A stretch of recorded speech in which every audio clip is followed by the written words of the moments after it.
Subscribe कीजिए हमारे channel exam मंथन 24/7 को और बेल आइकन दबाना ना भूलें, जिससे आपको हमारी सभी वीडियोस की नोटिफिकेशन मिलती रहे।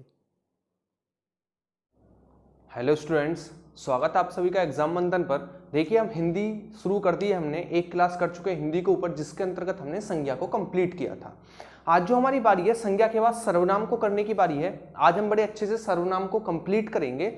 तो आप बताना आपको हिंदी की क्लासेस कैसी लग रही हैं। देखिए, हिंदी की ये जो क्लास हैं किन किन एग्जामों के लिए यूजफुल है, जैसे कि हमारा यूपीएसआई है, जेल वार्डर है, ठीक है ना, यूपी पुलिस है, जितने भी हमारे स्टेट के एग्जाम होते हैं, चाहे वो टीचिंग एग्जाम हो, चाहे वो पुलिस के एग्जाम हो, ठीक है, ये सभी के लिए यूजफुल रहेगी। ठीक, जिसमें भी हिंदी आती है, जिस एग्जाम में भी, सभी के लिए यूजफुल है।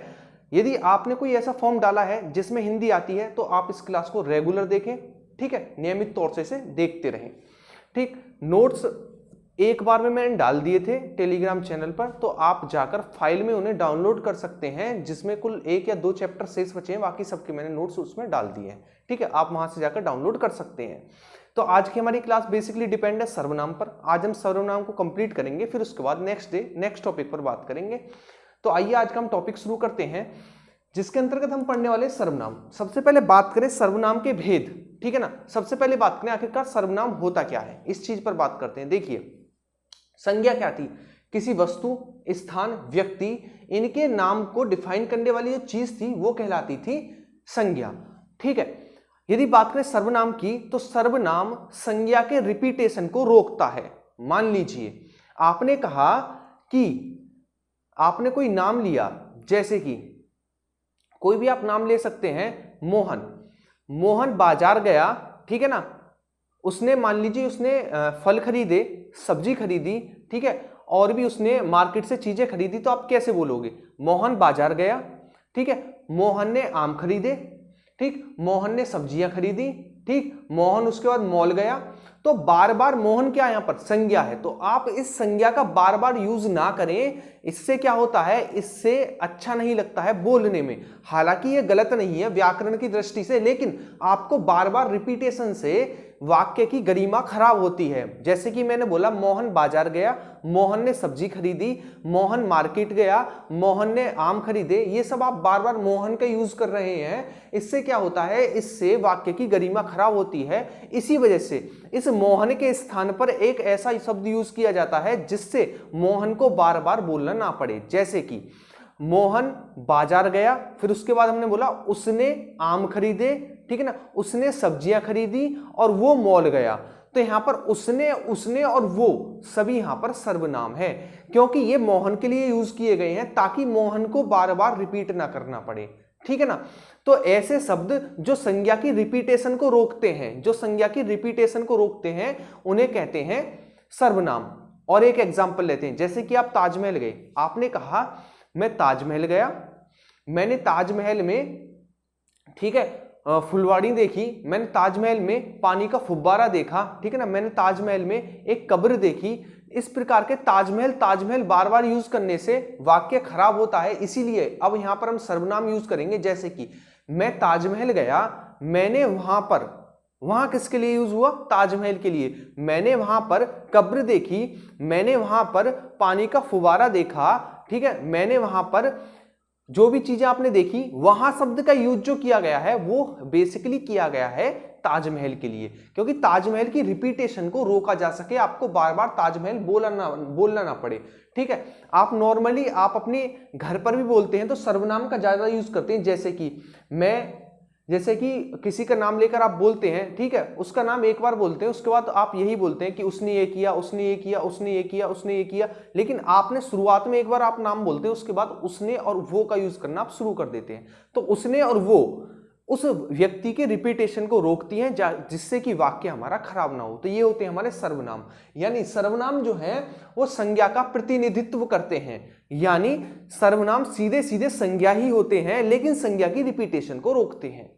ठीक है, संज्ञा की रिपीटेशन को रोकते हैं। एक तरीके से समझ लीजिए, छाती पे लिखा सर्वनाम, लेकिन पीछे क्या है? संज्ञा है। ठीक है ना, संज्ञा की रिपीटेशन को रोकते हैं सर्वनाम। ठीक है, तो पूछा जाएगा कि संज्ञा के जो प्रतिनिधित्व होते हैं उन्हें क्या कहा जाता है? तो संज्ञा के प्रतिनिधित्व को सर्वनाम कहा जाता है। दूसरा क्वेश्चन पूछा जाएगा कि संज्ञा की रिपीटेशन को रोकने के लिए किन शब्दों का प्रयोग किया जाता है? तो सर्वनाम शब्दों का प्रयोग किया जाता है संज्ञा के रिपीटेशन को रोकने के लिए। ठीक है, तो ये होते हैं हमारे सर्वनाम। ठीक, नेक्स्ट हम बात करते हैं सर्वनाम के भेद। देखिए सर्वनाम के मुख्य रूप से 6 भेद होते हैं। कौन कौन से? पुरुषवाचक सर्वनाम, निश्चयवाचक सर्वनाम, अनिश्चयवाचक सर्वनाम, संबंधवाचक सर्वनाम, प्रश्नवाचक सर्वनाम और निजवाचक सर्वनाम। ठीक है, फिर से रिपीट करता हूं। सबसे पहला हमारे पास है पुरुषवाचक सर्वनाम, दूसरा है हमारे पास निश्चयवाचक सर्वनाम, तीसरा है हमारे पास अनिश्चयवाचक सर्वनाम, चौथा है हमारे पास संबंधवाचक सर्वनाम, पांचवा है हमारे पास प्रश्नवाचक सर्वनाम और छठा हमारे पास निजवाचक सर्वनाम। ठीक है, तो आपको ये 6 भेद याद रखने हैं संज्ञा सर्वनाम के। ठीक है, जैसे कि हम एक एक पर भी डिटेल में बात करेंगे, लेकिन उससे पहले हम बात कर लें कि आखिरकार इनका थोड़ा ब्रीफ जान लें इनके बारे में। जैसे कि पुरुषवाचक सर्वनाम, ठीक है ना, पुरुषवाचक सर्वनाम आप समझ चुके होंगे। पुरुषवाचक सर्वनाम का मतलब है मैं, मेरे सामने वाला, सुनने वाला और कोई और, उसके बारे में की गई बातें या उसके लिए किए गए शब्दों का प्रयोग पुरुषवाचक सर्वनाम कहलाता है। दूसरा बात करें निश्चयवाचक सर्वनाम, तो उन शब्दों, वह शब्द जिनसे किसी वस्तु, व्यक्ति या स्थान के कन्फर्मेशन की हमें चीज मिले, यानी कन्फर्मेशन मिले, उसे कहते हैं निश्चयवाचक सर्वनाम, यानी निश्चित चीज मिले। यदि बात करें अनिश्चयवाचक सर्वनाम, यानी ऐसे शब्द जिनसे किसी वस्तु, स्थान या व्यक्ति के निश्चित होने का बोध ना हो, यानी निश्चित ना हो कि ये क्या चीज है, कितना है, उसे कहते हैं अनिश्चयवाचक सर्वनाम। यदि बात करें संबंधवाचक सर्वनाम, तो संबंध आप समझ चुके होंगे, कम से कम दो चीजों के बीच में संबंध बताने वाले शब्दों को संबंधवाचक सर्वनाम कहते हैं। ठीक है ना, संबंध कभी एक में नहीं होता है, यानी दो सेंटेंसों को आपस में जोड़ने वाले वो शब्द जो एक दूसरे पर डिपेंड हो और उनके बीच में, ठीक है ना, संबंध स्थापित करें, उन्हें कहते हैं संबंधवाचक सर्वनाम। नेक्स्ट हम बात करें प्रश्नवाचक सर्वनाम, तो आप समझ सकते हैं कि आपने क्या खाया, तो क्या क्या यहां पर क्या हुआ, हमारा प्रश्नवाचक सर्वनाम। ठीक है ना, आप कहां गए, तो कहां हमारा क्या है, तो कहां हमारा है प्रश्नवाचक सर्वनाम। ठीक है, जहां से क्वेश्चन उत्पन्न हो, जहां से हम क्वेश्चन पूछे, वो हमारे होते हैं प्रश्नवाचक सर्वनाम। यदि नेक्स्ट हम बात करें किस पर, निजवाचक सर्वनाम, तो निज से मतलब समझिए आप अपनी निजी संपत्ति, यानी जिन शब्दों का प्रयोग अपने स्वयं के लिए किया जाए, वो होते हैं क्या, निजवाचक सर्वनाम। जैसे कि अब हम एक एक पर बात करते हैं। सबसे पहले लेते हैं पुरुषवाचक सर्वनाम। पुरुषवाचक सर्वनाम हमारे 3 प्रकार के होते हैं। सबसे पहला हमारा उत्तम पुरुष, फिर मध्यम पुरुष और लास्ट वाला हमारा अन्य पुरुष। ठीक है, आइए समझते हैं। मान लीजिए ये हमारे पास 3 लोग हैं, 1, 2 और 3। ठीक है ना, इस प्रकार लीजिए, 1 और 3 लोग हमारे पास हैं ये। ठीक, अब हम इनसे समझेंगे क्या उत्तम पुरुष होता है, क्या मध्यम पुरुष होता है, क्या और क्या अन्य पुरुष होता है। जैसे कि पहला, दूसरा और तीसरा।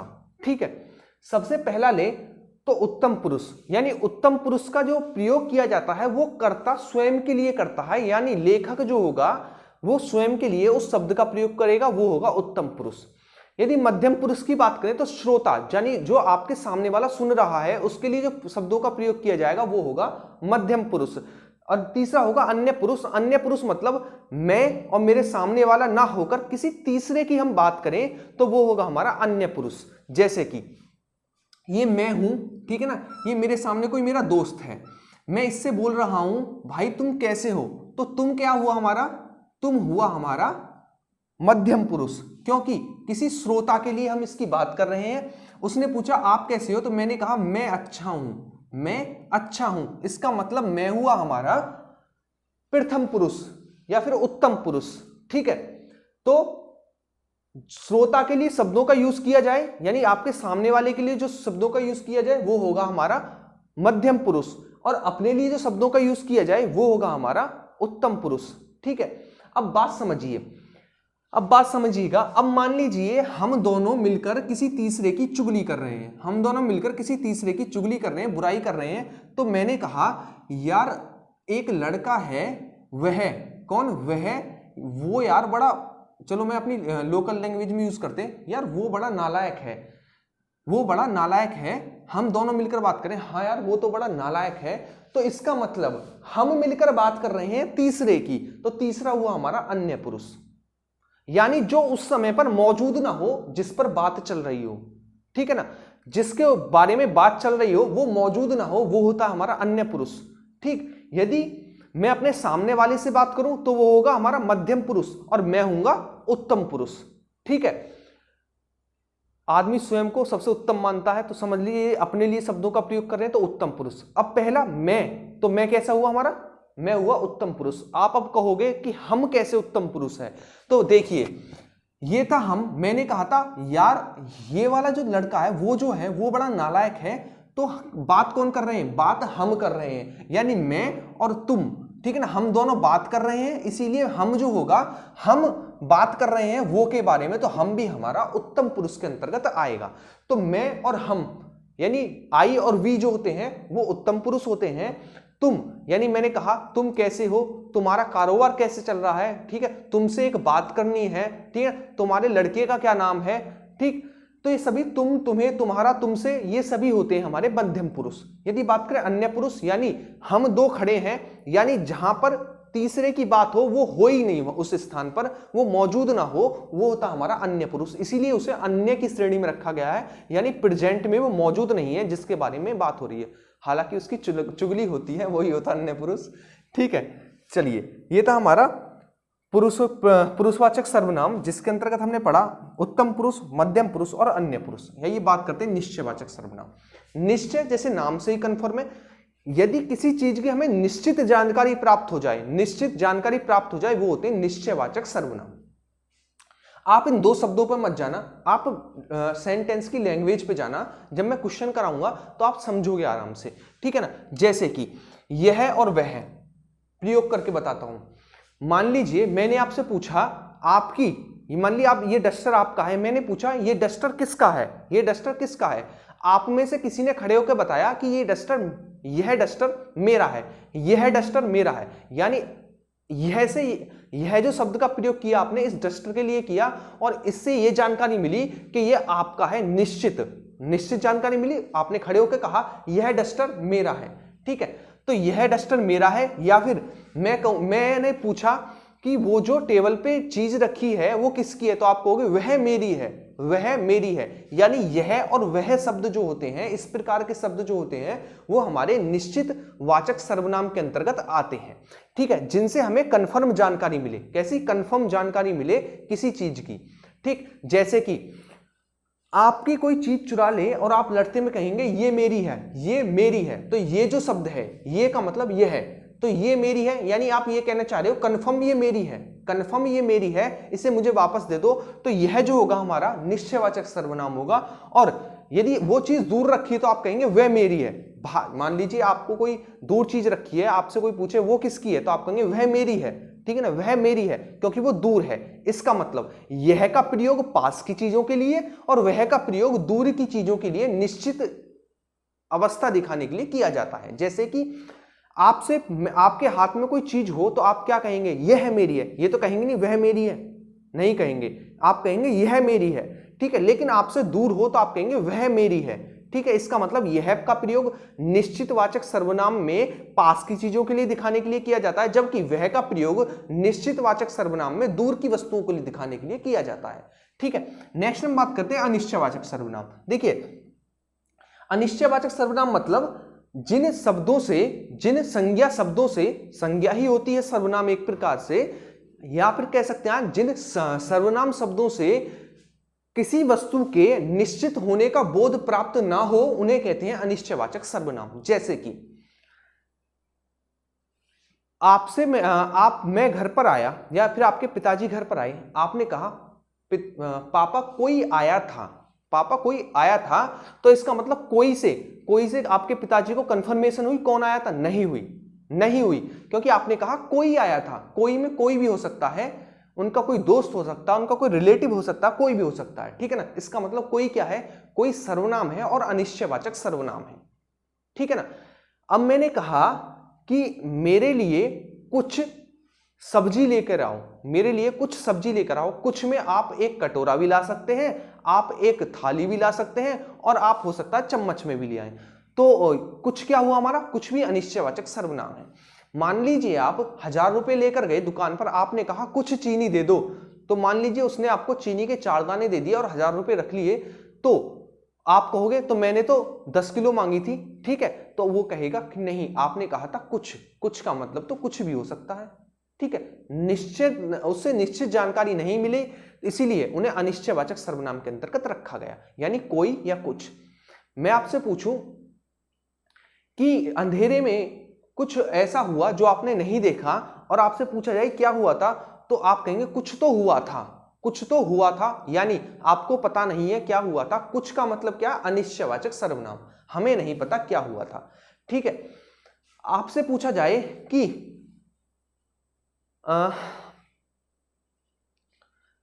आपके घर पर कौन आया था, तो आप कहेंगे आपको पता नहीं हुआ, आप सो रहे हो, तो आप कहेंगे कोई तो आया था, कोई तो आया था, तो कोई क्या हुआ हमारा, अनिश्चयवाचक सर्वनाम, ठीक है। तो हमारे कोई और कुछ अनिश्चयवाचक सर्वनाम के अंतर्गत आते हैं जिनसे हमें पूरी जानकारी प्राप्त ना हो, ठीक। नेक्स्ट बात करते हैं, नेक्स्ट हम बात करते हैं निश्चयवाचक सर्वनाम के अंतर्गत और क्या आ सकता है। निश्चयवाचक के अंतर्गत 1 किलो चीनी, 1 किलो, 2 किलो, इस प्रकार की चीजें जिनसे कंफर्म जानकारी मिले, यानी 1 किलो का मतलब क्या है, 1 किलो कंफर्म है, 2 किलो का मतलब क्या है, 2 किलो कंफर्म है, लेकिन कुछ, कुछ चीनी, कुछ आटा, ठीक है ना, ये अनिश्चयवाचक है, जबकि 1 किलो चीनी, 1 किलो आटा, ये है हमारे निश्चयवाचक सर्वनाम, ठीक। नेक्स्ट हम बात करते हैं संबंधवाचक सर्वनाम।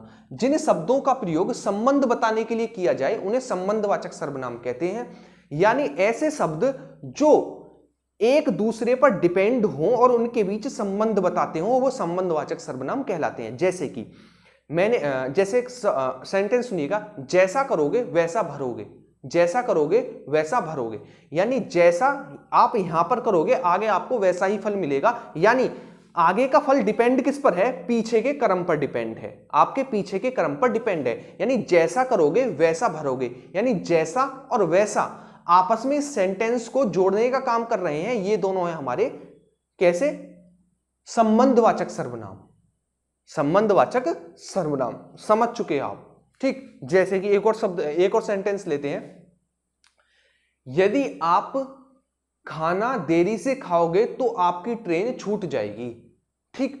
तो यहां पर हालांकि इसमें कोई भी संबंधवाचक सर्वनाम नहीं है, फिर भी ये आपको कोई कंपटीशन में दे दिया जाए क्वेश्चन, ठीक है, तो आपको पूछेगा कौन सा सर्वनाम है, तो आपका आंसर होगा संबंधवाचक सर्वनाम, क्योंकि खाना लेट खाने से ट्रेन छूटने का आपस में संबंध है, आपस में संबंध है, ठीक है।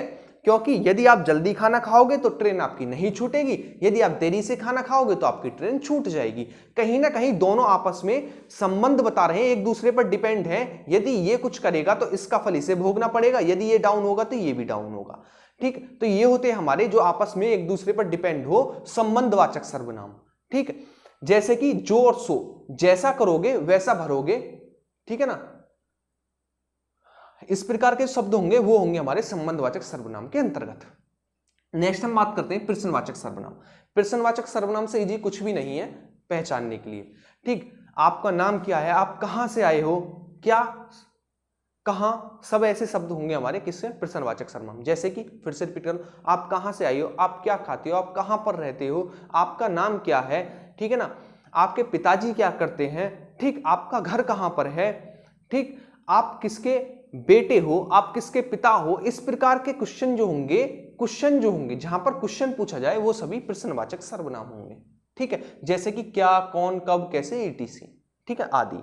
नेक्स्ट हम बात करते हैं निजवाचक सर्वनाम। निजवाचक सर्वनाम का मतलब है निजी, यानी खुद के लिए प्रयोग किए जाने वाले शब्द कैसे होंगे, निजवाचक सर्वनाम होंगे। जैसे कि आपसे किसी ने पूछा मैं कराऊं आपका काम, तो आप कहेंगे ना ना मैं खुद कर लूंगा, ना ना मैं खुद कर लूंगा, तो खुद क्या हुआ, निश्चयवाचक सर्वनाम हुआ, ठीक है। आपसे पूछा ये काम किसने किया, तो आप कहेंगे ये काम मैंने अपने आप किया है, ये काम मैंने अपने आप किया है, तो अपने आप, खुद के लिए, अहम का भाव, वो होगा निजवाचक सर्वनाम, ठीक है ना। तो अपने आप कैसा हुआ, निजवाचक सर्वनाम, ठीक है। पूछा जाए कि ये काम किसने किया है, मैंने किया है, किसने किया, मैंने किया है, खुद से किया है, ठीक है ना, अपने आप किया है, अपने से किया है, ठीक इस प्रकार के शब्द जो होंगे वो सभी निजवाचक सर्वनाम के अंतर्गत आएंगे। जिनका प्रयोग अहम मतलब खुद के लिए किया जाए वो सभी निजवाचक सर्वनाम। लेकिन आपको ध्यान रखना है कुछ शब्द ऐसे होंगे जो देखने में निजवाचक सर्वनाम होंगे लेकिन सेंटेंस के बोलने पर जाना, जैसे कि मैंने पहला लिया यह काम मैं अपने आप कर लूंगा, तो अपने आप कैसा हुआ, निजवाचक सर्वनाम। दूसरा सुनिएगा, आप क्या कर रहे हैं, आप क्या कर रहे हैं, तो यहां पर तो था हमारा निजवाचक सर्वनाम, लेकिन आप क्या कर रहे हैं यह प्रश्नवाचक सर्वनाम, क्योंकि आपका प्रयोग दूसरे आदमी के लिए किया गया है, खुद के लिए नहीं किया गया है। यानी आप क्या कर रहे हो तो सामने वाले के लिए पूछने के लिए किया गया है। यहां पर आप जो है वो प्रश्नवाचक सर्वनाम के रूप में क्या का प्रयोग किया गया है, यहां पर प्रश्नवाचक सर्वनाम है और यहां पर हमारा निजवाचक सर्वनाम है। और सेंटेंस लेते हैं, यह काम मैं अपने आप कर लूंगा, यह काम मैंने अपने से किया है, ठीक है ना,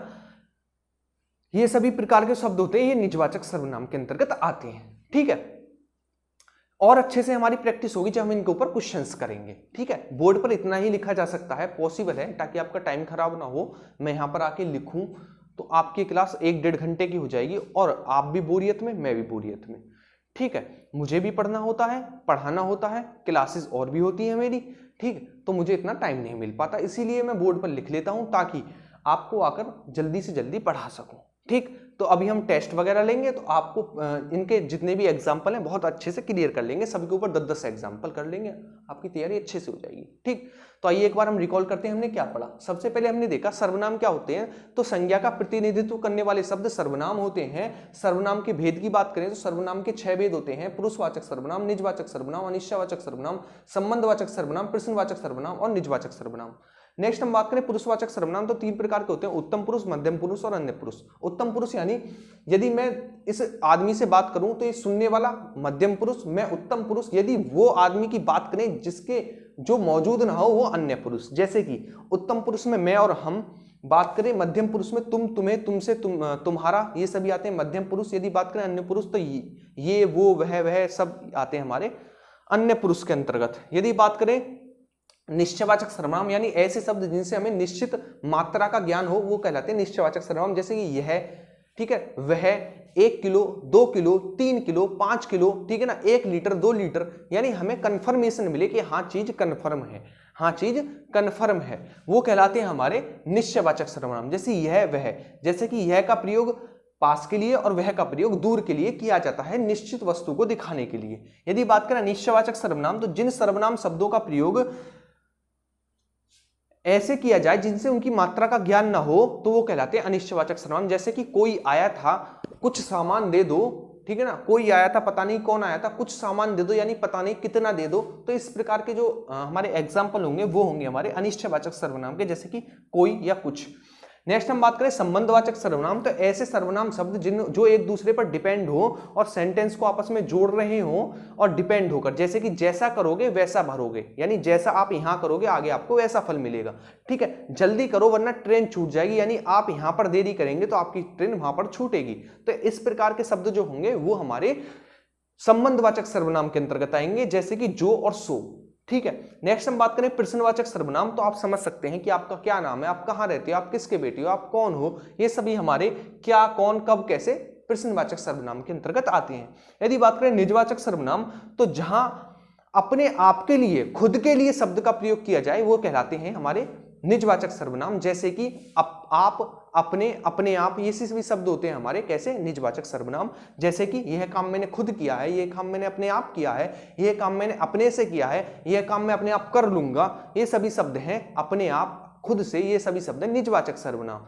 ठीक है, लेकिन आपको ध्यान रखना सेंटेंस किस प्रकार प्रयोग किया गया है, आप क्या कर रहे हैं, इसमें आप निजवाचक सर्वनाम ना होकर दूसरे आदमी के लिए प्रयोग किया गया है, ये खुद के लिए प्रयोग नहीं किया गया है। तो आपको ये भी चीजें ध्यान रखनी है। ठीक है, तो ये थी हमारी सर्वनाम की क्लास जिसके अंतर्गत हमने सर्वनाम को देखा।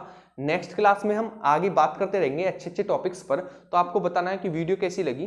ठीक है, हो सके तो वीडियो को शेयर कर दिया करें।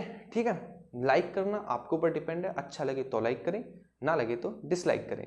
ठीक है, तो मिलेंगे नेक्स्ट वीडियो में, तब तक आप अपने अच्छे से रिवीजन कीजिएगा। नोट्स कंप्लीट टेलीग्राम चैनल पर डाल दिए गए हैं हिंदी के, तो आप डाउनलोड करके वहां से पढ़ सकते हैं बड़े अच्छे से। मेरे ही नोट्स हैं, आप डाउनलोड करके बहुत अच्छे से पढ़ सकते हैं। ठीक है, तो नेक्स्ट वीडियो में मिलेंगे, तब तक आप अच्छे से शेयर कीजिएगा, वीडियो को लाइक कीजिएगा। ठीक है, जो चैनल पर नए वो चैनल को सब्सक्राइब कर सकते हैं। Thank you.